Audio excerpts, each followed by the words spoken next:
I want you to close your eyes for a moment, just for a moment. I want you to think of something you wanted for a very long time. Maybe it was a job, a house, a relationship, a certain amount of money in your bank account. Maybe you told yourself, if I can just get that one thing, everything will finally feel right. Everything will finally feel complete. Did you get it? And if you did, here is the question I really want to ask you. How did it feel? Not in the first hour, not in the first week when everything was still shiny and new. I mean 3 months later, 6 months later. Did that thing, that dream you worked so hard for, did it actually fill the space inside you that you thought it would fill? For most of us, if we are being honest with ourselves, the answer is no. We get the thing. We feel a rush. And then, slowly, quietly, the emptiness comes back. Sometimes it comes back even bigger than before, and we don't understand why. So we start chasing the next thing, and the next, and the next, and the next, running on a treadmill that never takes us anywhere. Today I want to tell you a story. Not just any story. A story that I believe has the power to shift something deep inside of you, if you let it. It is the story of a man named Marcus, and in many ways it is the story of all of us. Marcus lived in a village that sat quietly between two hills, far from the noise of any great city. He was known, without question, as the richest man for miles in every direction. His house was the largest on any road. His walls were hung with tapestries from distant lands. His chests were packed with silk, with gems, with gold coins stacked so high that his servants had stopped counting them years ago. When Marcus walked through the market, people stepped aside, they bowed their heads, they whispered his name to each other the way you whisper the name of someone important. Children pointed at him, merchants hoped to catch his eye. Young men wanted to be him. Old men told stories about how he had built his fortune from almost nothing, through sheer will and relentless work. From the outside, Marcus had everything. But here's the thing about outsides. They only show you what a person wants you to see. Every morning, Marcus woke before sunrise and walked to the room where he kept his gold. He would count it, every single coin, not because he was afraid it had been stolen. He had heavy locks on every door and trusted guards at every gate. He counted it because it was the only thing that made him feel real. The only thing that reminded him that all of this was not a dream, that he had made it, that he was somebody. But the feeling only lasted as long as the counting. The moment he stopped, the emptiness crept back in like fog under a door.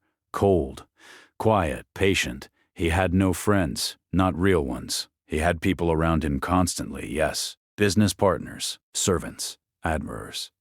But he trusted none of them. He was certain that everyone wanted something from him, that every smile had a price tag hidden behind it. So he kept his walls up just as high on the inside as the stone walls he had built around his estate. At night he would lie in his bed, the softest bed that money could buy, with sheets of the finest linen, and he would stare at the ceiling. His heart felt like a stone sitting in the middle of his chest, heavy, cold, completely still. He had everything, and he felt nothing. He told himself this was simply the nature of success, that successful people were supposed to feel this way, serious, focused, unmoved. He told himself that the people who laughed easily and cried openly were weak, that he had risen above all of that, but late at night, in the honest dark, he knew the truth. He was not above feeling. He had simply forgotten how. Then one afternoon in late autumn, a stranger appeared at his gate. He was an old man. His clothes were simple, worn at the elbows, faded from too many suns and too many rains. He carried a single bag over one shoulder, small enough that it could not possibly hold anything of value. His face was deeply lined, the kind of face that has seen a great many years and made peace with every one of them. But his eyes were something else entirely. They were bright and steady and warm, like two small fires that nothing could put out. He looked at Marcus with no awe at all, no envy, no hunger. He simply looked at him, the way you look at someone you have been expecting for a very long time, and he smiled. "I hear you are the richest man in this village," the old man said. Marcus straightened. "That is true. No one has more than I do." The wanderer nodded slowly. "I once knew a man who said exactly that. He had palaces. He had armies. He had gold that would take 1,000 men 1,000 days to count. And when he died, not a single person wept, and within a generation no one remembered his name." Marcus felt something tighten in his chest. Not anger exactly. Something quieter and more uncomfortable than anger. "What do you want?" he said. I want to show you something, the old man said simply. True wealth. The kind that cannot be locked in a chest or counted at dawn. The kind that stays with you even when everything else is gone. Marcus almost laughed. Almost. He had been offered strange things by strange people before. Magic remedies, secret maps to hidden mines, ancient spells that promised good fortune. He had learned to dismiss all of them. But something about this old man stopped the laugh before it arrived. Something about those eyes. I have seen every treasure worth seeing, Marcus said. There is nothing you could show me that I have not already seen. The wanderer reached into his worn bag and drew out a folded piece of parchment. It was old, very old. The edges were soft from years of handling, and the paper had turned the color of dry leaves. He unfolded it carefully and held it so Marcus could see. It was a map, detailed and intricate, with markings in a language Marcus did not recognize. This map leads to riches beyond anything in your house, the wanderer said. Riches that will not fade, riches that will not be stolen. I received it from a king who once had everything, and then lost everything, and in the losing, found something far greater than he had ever possessed. Marcus stared at the map. He could feel his heart quicken in the way it always did when a new deal was near. What do you want for it? He asked. Your finest jewel, the wanderer said, and you must travel with me on foot. No servants, no carriages, no guards. Marcus hesitated. His finest jewel was a ruby, deep red, the size of a man's fist, worth more than most people earned in a lifetime. Trading it felt like madness, but endless riches, the kind that never fade. His mind did the calculation the way it always did, and greed, as it so often does, won. He went inside. He came back with the ruby. He placed it in the wanderer's open palm. The old man closed his fingers around it without even looking at it. We leave at dawn, he said. They left before the sun came up while the village was still wrapped in gray silence. Marcus had packed a heavy bag, coins mostly, and a few small valuables. He told himself it was only practical. A man of his standing did not travel without resources. Withy. Die. The first hour he was complaining. His shoes were meant for polished floors, not dirt roads. By the time the sun had fully risen, his heels were already raw. The bag on his back was heavier than he remembered it being when he packed it. Dust from the road coated his fine coat. He was not a man who walked anywhere. He had horses and carriages for that. Why must we go on foot, he demanded. We could hire a carriage and be there by tomorrow morning. The wanderer walked at a steady, unhurried pace, not slowing and not speeding up. This journey must be made on foot, he said. There are things that can only be seen at walking speed. Marcus muttered under his breath but kept walking. The road took them through a forest that Marcus had passed by 100 times in carriages but had never actually entered. On foot it was a different world. The light came down through the leaves in long, shifting columns. The ground was soft with moss. Birds he had never learned the names of moved in the branches above. The air smelled of earth and rain and something old and green that had no name at all. In spite of himself, Marcus slowed down, just slightly, just enough to notice. They slept that first night under an open sky, a small fire between them. Marcus had not slept outdoors since he was a boy. He lay on his back and looked up at the stars, more of them than he remembered existing, and felt something that he could not quite name. Something between discomfort and wonder. By the second day, his shoes had completely given up. He wrapped his feet in strips torn from an extra shirt. The wanderer said nothing. He simply walked. On the third day, they reached the river. It was wide and fast and the color of green glass. There was no bridge. The wanderer looked at it for a moment, then began calmly rolling up his trousers. Marcus stared at him. There must be a bridge, own stream. There is not, the wanderer said, and stepped into the water. Marcus looked at his bag, heavy with coins. He looked at the river. The current was strong. He looked at the old man, who was already halfway across, moving steadily, the water up to his thighs, completely unbothered. Marcus gripped the bag tighter and stepped in. The cold hit him like a fist. The current was stronger than it looked from the bank, pulling at his legs with every step, reminding him with every inch that the river did not care who he was or how much he owned. He was halfway across when a surge of current hit him from the side. He stumbled. He grabbed for his bag. He missed. He watched it tumble into the current, spinning once, and then it was gone, swallowed by the green water as if it had never existed. He stood in the middle of the river, soaked to his waist, empty-handed, and for a moment he could not move at all. Keep walking. the wanderer called from the far bank. Marcus walked.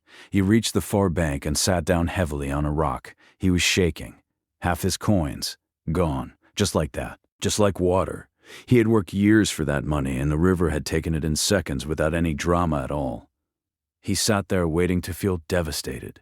And he did feel something. But underneath the anger and the shock, there was something else. Something he had not expected at all. His heart was pounding.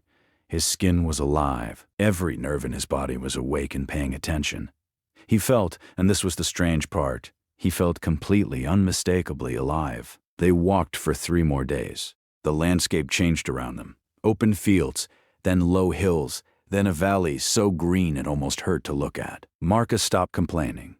Not because things got easier, but because somewhere between the river and the valley, he had stopped caring about easy. On the 7th Eveni, NG, they came to a small village tucked between 2 hills. It was the kind of village that would not appear on any merchant's map. The houses were small and simple. The streets were unpaved. Smell of wood smoke and cooked bread hung in the evening air. A family saw them at the edge of the village and immediately called out to them, "Come in, sit down. You must be tired. You must eat." The wanderer accepted without hesitation. Marcus tried to object. These people were strangers. Their house had cracks in the walls. He could see the poverty in every detail, but the old man was already following the family inside, and Marcus had no one else to follow. They sat on the floor around the low table. The meal was bread and simple vegetable soup and some dried fruit. There was not a great deal of it. Marcus had eaten better meals as a child than he was eating now, but the family served it as if it were a feast. The mother filled his bowl first. The father poured water as if it were wine. The children watched the 2 strangers with enormous, curious eyes. And then dinner began, and Marcus discovered something that no amount of money had ever been able to buy him. Joy, not the dull satisfaction of a good business deal, not the brief, brittle pleasure of buying something expensive. Real joy, the kind that fills a room. The father told a story about a goat that had escaped the pen and eaten an entire neighbor's garden, and the way he told it, the gestures, the voices, the timing, had everyone laughing until they were wiping their eyes. The children played a clapping game with Marcus's hands before he even realized what was happening. The mother hummed softly while she cleaned up, and the sound of it was the most peaceful thing Marcus had heard in years. He looked around the table, cracked walls, simple food, worn clothes, and more happiness in this small room than in every room of his great house combined. He leaned toward the father. "You have so little," he said, and he meant it without cruelty, only confusion. "How are you this happy?" The man looked at his wife. He looked at his children. He looked back at Marcus with an expression of gentle surprise, as if the question itself were a little puzzling. "We have each other," he said. "We have tonight. What else is there to need?" Marcus sat with that for a long time. He had no answer. He had never had an answer to a question that simple. The days that followed did something to Marcus that he could not have predicted and could not fully explain. Each day on the road added something to him, not in his pockets, which were nearly empty now, but somewhere deeper, somewhere that had been empty and cold for so long he had stopped noticing. He helped an old woman carry water from a well. It took 20 minutes. She thanked him with such complete and genuine gratitude that he felt it in his chest like a warm hand pressed against his sternum. He sat with a shepherd one afternoon on a hillside and watched clouds move across a sky so wide and blue it seemed impossible. They did not talk much. They did not need to. The silence between them was comfortable in a way that no room full of business partners had ever been. He watched the sun go down from the top of a hill and stood completely still as the sky turned orange, then pink, then the deep violet of the last moments of day. He stood there long after the last color had faded, not wanting to move, not wanting to break whatever it was that had just happened to him. One evening, he sat beside a fire with the wanderer, and he looked at his hands. They were rough now, dirty. There were calluses forming where there had been none before. His fine clothes were barely recognizable. His hair needed cutting. He had almost nothing of what he had started with, and he felt more like himself than he had in 20 years. "Old man," he said quietly. The fire crackled between them. "When do we reach the riches?" The wanderer looked at him across the fire. Not quickly. He took his time. And then he smiled.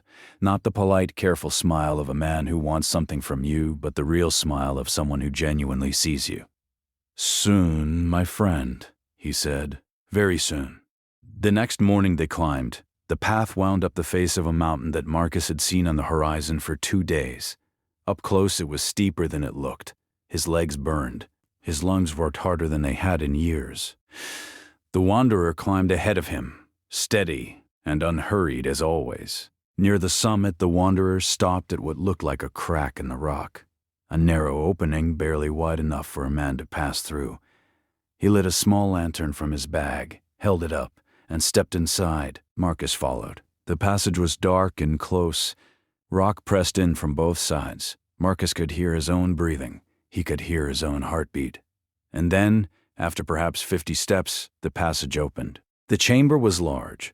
The lantern light reached the walls and the ceiling, painting everything in warm gold. Marcus looked around, and his heart leaped, the way it always leaped when he sensed treasure nearby. Then it fell. There was no gold, no jewels, no piles of glittering coin, no treasure chest, no ancient hoard. The chamber was empty, completely empty, except for one thing. A mirror. It stood in the center of the room, tall and still. The frame was plain wood, worn smooth by time. There was nothing remarkable about it at all. It was simply a mirror in an empty cave on top of a mountain. Marcus turned to the wanderer. "This is it. Look into it," the old man said gently. Marcus almost refused. He was tired. He was disappointed. He had traded his finest ruby and walked for 2 weeks and lost half his gold in a river for a mirror. But the wanderer's voice had something in it that stopped the refusal before it reached his lips. He stepped forward. He looked, and he went still. The face looking back at him was his face, the same features he had seen every morning for 50 years. But the man in the mirror looked like a man who had been empty for a very long time and had grown used to it. The eyes were dull. The jaw was set in the permanent tightness of someone who has not allowed himself to fully exhale in years. The mouth had completely forgotten, genuinely forgotten, what a real smile felt like. The whole face had the look of a house that is large and well built, but has had no one living in it for decades. Marcus stood there and looked at himself for what felt like a very long time. Then the tears came, quietly. He did not sob. He did not make any noise at all. The tears simply came, the way rain comes, because the sky finally had no more room to hold the water. He had not cried in years. He had been proud of that. "What is this?" he whispered. The wanderer came and stood beside him. His voice, when he spoke, was very quiet. "This is who you have been," he said. "A man who built walls around everything he owned, including himself. A man who was so afraid of losing what he had that he stopped allowing anything in. You have been rich in things, Marcus, and bankrupt in everything that matters." Marcus could not look away from the reflection. "I thought that was how you were supposed to be," he said. "Strong, focused, not needing anything. That is not strength," the wanderer said gently. "That is armor, and you have been wearing it for so long that you forgot it was not your skin." Marcus finally looked away from the mirror. He looked at the old man. "Who are you, really?" he asked. The wanderer was quiet for a moment. He set the lantern down on the cave floor and sat down beside it. He gestured for Marcus to sit as well, and then he told his story. "I was a king," he said. "Not a small king. A great one. I ruled an empire that stretched across 3 mountain ranges and 2 great rivers. I had palaces with more rooms than I had ever walked through. I had a treasury that my ministers spent their entire careers managing. I had armies and fleets and ambassadors in a dozen foreign courts. I was, by any measure anyone used, one of the most powerful men alive." He paused. His eyes moved somewhere far away.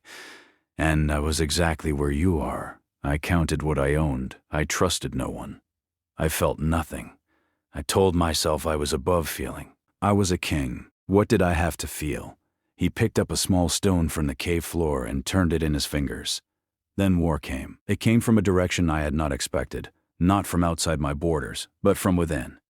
People I had trusted with my kingdom turned against me. In one night, I lost my throne. In 1 week, I lost my palaces, my treasury, my armies, everything. My family escaped, but barely. We fled with nothing but the clothes on our backs and walked for 3 days before we reached safety. He set the stone down. I spent the next 2 years in bitterness. I was convinced that I was nothing without what I had lost, that my worth, my identity, my entire self was wrapped up in the things I had owned, and when those things were gone, I felt like a man who had lost his own face. He looked at Marcus. His eyes were calm, but slowly something changed. Because when you have nothing, you begin to notice the things that were there all along, things that do not cost anything, things that cannot be taken by any army or any betrayal. I noticed the way my wife laughed at something silly in the morning. I noticed the smell of rain on dry earth. I noticed the kindness of strangers who gave us food when we had nothing to offer in return. I helped a farmer plant seeds in a field, and when those seeds began to grow 3 weeks later, I felt something I had never felt in all my years as king. I felt proud of something that was not mine. I felt connected to something real. He was quiet for a moment. The lantern flame moved slowly in some draft that Marcus could not feel. And I understood, finally, what I had been doing wrong my entire life. I had been collecting things and calling it living. But things are not life. Things are just things. They are comfortable and useful, and there is nothing wrong with having them. But they are not the substance of a life. The substance of a life is experience. It is the moments that move through you and leave you changed. It is the people who look at you and see you, actually see you. Not your wealth or your title or your power, but you. It is the beauty of the world that asks nothing from you except your attention. These are the things that build a person from the inside, and they are the only things you carry with you when everything else falls away. Marcus had been listening without moving. He felt the words settling into him the way water settles into dry ground, absorbed completely, leaving no surface trace. "Can I fix it?" he asked. "Can I fix what I have been?" The wanderer smiled, and it was the warmest smile Marcus had ever seen on another human face. "You already have," he said. "You crossed a river and did not turn back. You sat on the ground and ate simple food with simple people and let yourself be happy. You watched a sunset and stood still for it. You cried in a cave. A man who cannot be fixed does not do those things."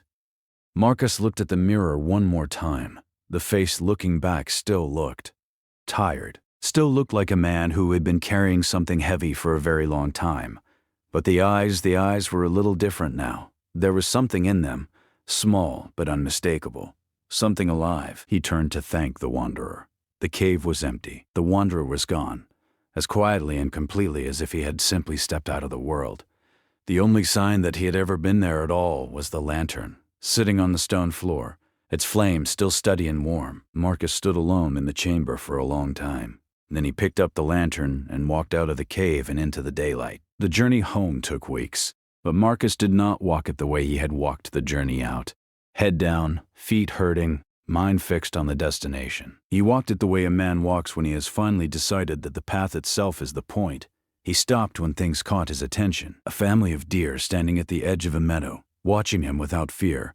A river bend where the water made a sound like low, continuous music. A field of wildflowers and colors he had no names for, stretching all the way to a line of hills at the horizon. When a farmer asked for help fixing a broken fence, Marcus stayed for an entire afternoon. When a group of village children pulled him into a game of chase through an open field, he ran until he was laughing too hard to breathe. When an old man sitting alone outside a tavern seemed to want someone to talk to, Marcus sat with him for 2 hours and listened to a life story that no amount of money could have bought. Each one of these moments, he could feel it, was adding something to him, not to his pockets, not to his estate, to him, to the person that he actually was, underneath all the gold in the walls and the carefully maintained distance from everything that moved.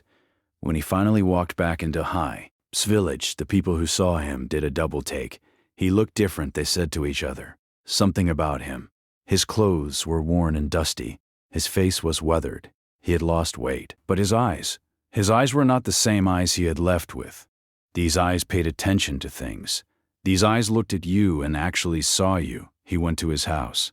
He walked through the room slowly, looking at everything. The gold, the jewels, the silk, the treasures from every corner of the land. He looked at all of it the way you look at furniture in a house you are about to move out of. Familiar, but no longer quite yours. He thought about the family in the village with the cracked walls and the simple soup. He thought about the shepherd on the hillside and the silence that had been more comfortable than any conversation he had ever had. He thought about the cold shock of river water and the strange, fierce aliveness it had poured through him.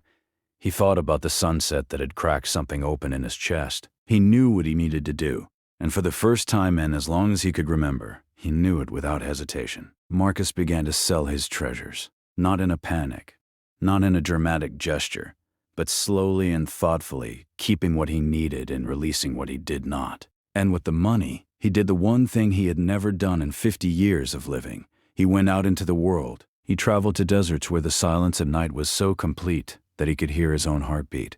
He crossed seas on small boats and tasted salt spray and felt the particular terror and exhilaration of being very small on very large water. He climbed mountains in countries whose names he had only ever seen on maps.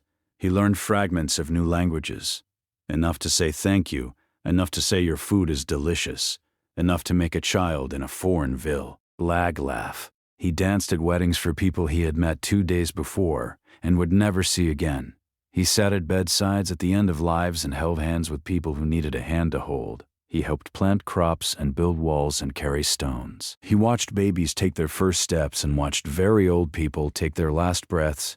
He ate things he could not name and loved most of them. He slept under more open skies than he could count and woke more mornings than he could count with dew on his face and birdsong in his ears and a quiet sense of rightness that he had once believed did not exist.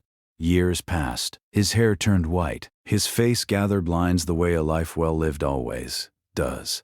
Not the tight lines of a man who has been clenching against the world, but the soft lines of a man who has smiled and squinted into sunlight and wept openly at beautiful things. His eyes, by this time, were extraordinary. Everyone who met him remarked on them. They were the eyes of a person who has seen a great deal and been changed by all of it. They were the eyes of a person who is fully, completely, unmistakably present. One afternoon in a market in a city he had never visited before, an old woman stopped him. She had been watching him for a few minutes from across the square, she said. There was something about him that had caught her attention, and she could not quite put her finger on what it was. "Are you rich?" she asked him. Marcus smiled. The smile came easily now. It always did. "I have almost nothing in my pockets," he said. "But I am the richest man I have ever met." She looked at him with confusion, not unfriendly, just genuinely puzzled. "How?" Marcus looked out at the market around them, at the colors and the noise and the faces and the movement, at the light coming through the gaps between the buildings, at a child chasing a stray cat across T Square, at an old couple sitting on a bench, not talking, just sitting together in the easy silence of people who have been happy in each other's company for a very long time. "Because I have lived," he said, "not existed, not accumulated, lived. I have seen things that changed me and let them change me. I have let people in instead of keeping them at a distance. I have paid attention to the world. I have felt things, good things and hard things, and I have not run from any of them. I have stories in me that no one can steal and no river can take away. That is wealth. That is the only kind of wealth that is truly yours. Now let me talk to you for a moment, not Marcus. You, because I think a part of you recognized something in this story. I think somewhere in the middle of Marcus counting his gold every morning, or lying awake at night with a heart that felt like stone, something in you said, I know that feeling. Maybe not exactly. Maybe your version of the vault is different. Maybe it is not gold coins but social media numbers. Maybe it is not jewels but the right clothes, the right car, the right neighborhood. Maybe it is busyness itself. Filling every hour so that you never have to sit quietly with the emptiness and ask it what it wants. But the dynamic is the same. We chase things, we get things, we feel a rush, and then the rush fades, and we are back where we started just with more stuff in the same hole. Here is what I want you to really hear. Material things are not evil. Comfort is not a sin. There is nothing wrong with wanting a good life. But things, no matter how many of them you gather, cannot do the one thing that the soul keeps asking for. They cannot make you feel connected. They cannot make you feel that you are growing. They cannot give you the sense that you are living a story worth telling. Only experience can do that. Only engagement with the actual texture of life, the messy, beautiful, uncomfortable, astonishing actual texture of it, can do that. A new watch tells you the time, but hiking to the top of a mountain and watching the sunrise tells you something about who you are. A bigger house gives you more rooms, but sharing a simple meal with someone who has almost nothing and feeling the warmth in that room, that fills a room inside you that no house ever built. Expensive clothes make you look a certain way to the world, but dancing at a festival in a country where no one knows your name makes you feel something about yourself that no mirror can show you. Things weigh you down. Experiences make you larger, And here is the thing about experiences that I find most astonishing. They compound. Just like money compounds in a bank account, experiences compound in a person. Each one changes you slightly. Each one opens a door to the next. Each one adds a layer of depth and richness and understanding that makes every subsequent experience more meaningful. A person who has lived richly, who has taken the trips, started the conversations, sat with the discomfort, tried the things that scared them, that person sees the world differently than someone who has spent the same years collecting things and staying safe. They see more. They feel more. They understand more. They are more. That is who Marcus became. Not by losing his wealth, exactly, but by finding out what wealth actually is. By discovering that the vault he had been filling all those years was the wrong vault entirely, and that the right vault, the one that actually matters, is inside you, and it is filled not with gold but with moments, with connections, with the feeling of being fully alive in a world that is offering you extraordinary things every single day if you are paying attention. So I want to ask you something, and I want you to take it seriously, because I mean it seriously.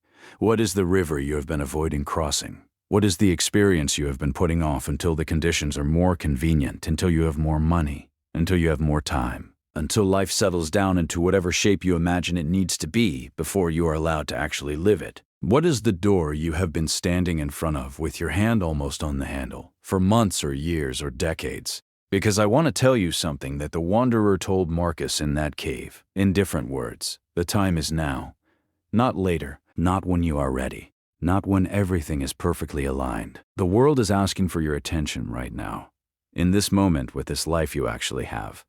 And every moment you spend waiting for the right time to start living is a moment the mirror in the mountain is showing a slightly dimmer reflection. You do not have to sell everything and travel to distant shores. You do not have to make grand gestures. You can start small, have the conversation you have been avoiding. Take the walk you always mean to take. Call the person you have been meaning to call. Try the thing that scares you just a little. Sit still and let yourself feel something without immediately reaching for your phone. Eat dinner slowly. Listen to someone fully, not while thinking of what you will say next, but actually listening with all of you. These are the coins in the right vault. This is how you become rich. Marcus started with a river. He had no idea what it would give him. He just stepped in. Your river is waiting. Step in.